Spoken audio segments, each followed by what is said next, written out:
السلام عليكم ورحمة الله وبركاته. أهلا بكم متابعينا الكرام. فيديو جديد النهاردة ومعانا ايرور في طبعة اتش بي ليزر جيت 402. طبعا الايرور اللي موجود على الشاشة بيقول لي الايرور اللي موجود على الشاشة انجي كابل كونكشن ايرور، وبعد كده بيديني انجي كوميونيكيشن ايرور. المشكلة ديت هتكون بسبب ايه وحلها ازاي؟ بعوني بعد الانترو. حلها سهل جدا وفي ثانية واحدة.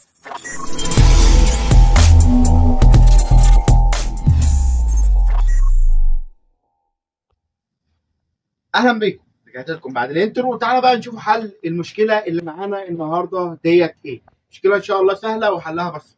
اول حاجه الايرور زي احنا ما قلنا ان هو بيقول لك اعمل تشيك على الكابلات بتاعه المحركات او كابلات الفلات اللي موجوده في الطبعه بتاعه حضرتك.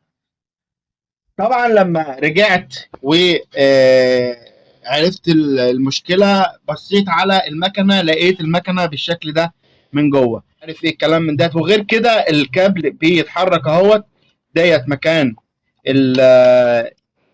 بوردة الداتا بتاعه المكنه، وديت الكابل اللي بينقل البيانات من المكنه.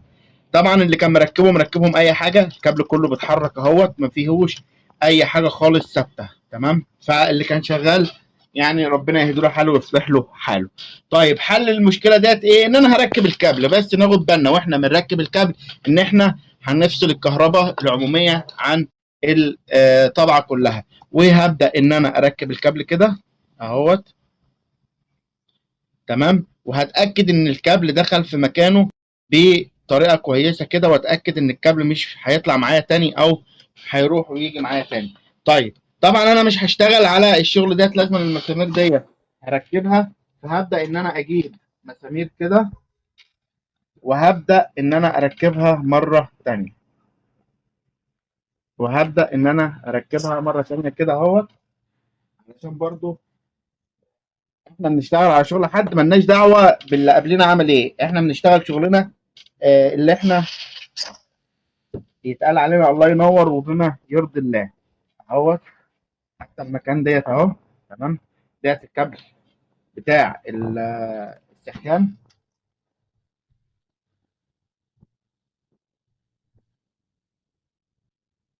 طبعا انا ده كله بعمله بحيث ان انا اثبت المكان الفورماتر في مكانه كويس. تمام كده اهوت. تعالى بقى نجرب مره تانية. ادينا حطينا كابل الكهرباء وشغلنا الباور. هنستنى لما الطبعه تقوم معانا طبعا.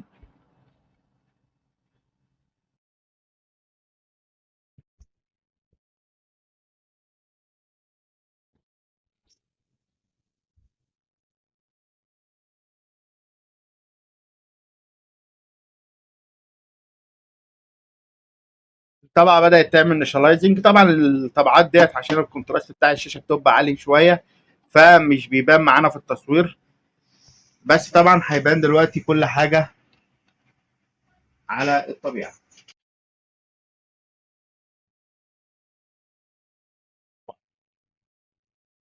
جالي تاني طبعا انج كوميونيكيشن والمشكله تتحل. طبعا الكابل ده كان سايب كده، طلع معايا بسهوله. تمام، وديت هبص على ايه، على الريش بتاعته كده، هشوف كده الريش بتاعته بقى. شوف بقى المشكله فين. شفت المشكله فين؟ زوم كده. طبعا الريش ما خدناش بالنا منها، الريش كلها بايظه من هنا. طيب هنبدا ان احنا نحل برضو المشكله دي ان شاء الله.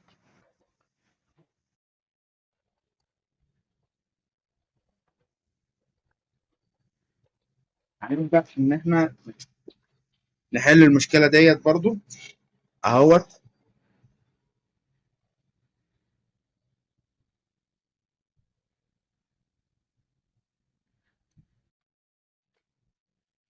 تمام كده، قصفنا شويه من البورده ديت، وهنبدا ان احنا نركبها تاني ونجرب تاني ان شاء الله تشتغل معانا باذن الله.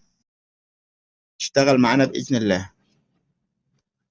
طبعا يعني اللي بيخش ويقول انت بتطول وبترغي كتير والكلام من ديت، انا والله بديك المعلومه بما يرضي الله، مش هتلاقي حد يديك المعلومه كده. فاللي حابب يتفرج على راسي واللي مش حابب برضه على راسي، بس ان في حد بيستفاد، يعني في ناس بتستفاد الحمد لله.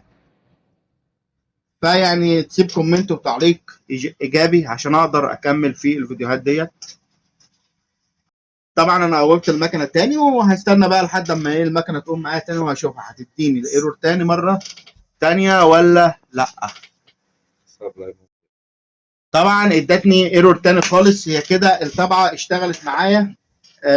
العلامه ديت ظاهره علشان خاطر هو مش قاري الشبايه بتاعه الطبعه. حل المشكله بتاعه النهارده اللي ذكرناها في اول الفيديو. ان شاء الله الفيديو يكون عجبكم. لو عجبكم الفيديو بقى ما تنسوش تدعموا القناه باللايك والاشتراك وتشيروا الفيديو عشان غيرك يستفيد. اشوفكم في فيديو جديد، والسلام عليكم ورحمه الله وبركاته.